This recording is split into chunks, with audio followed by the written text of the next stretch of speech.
ఎట్లున్నారులా మంచిగున్నారులే.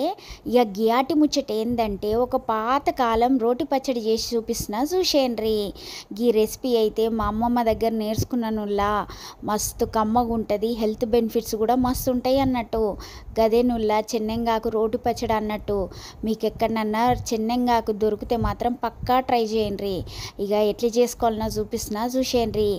ముందుగాలనైతే ఆకుని మంచిగా కడిగి ఫ్యాన్ కింద ఆరబెట్టుకోవాలి.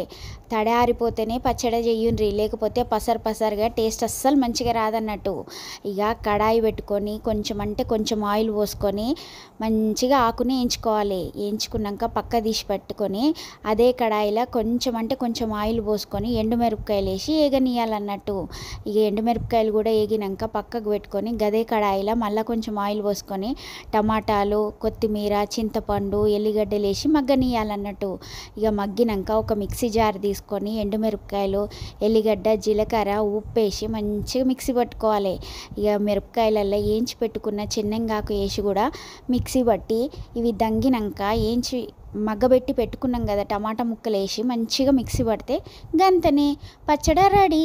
దీనికి ఒక మంచి తాలింపు చేసినాం అనుకో, ఇక గుమగుమలాడే చెన్నెంగాకు పచ్చడి రెడీ.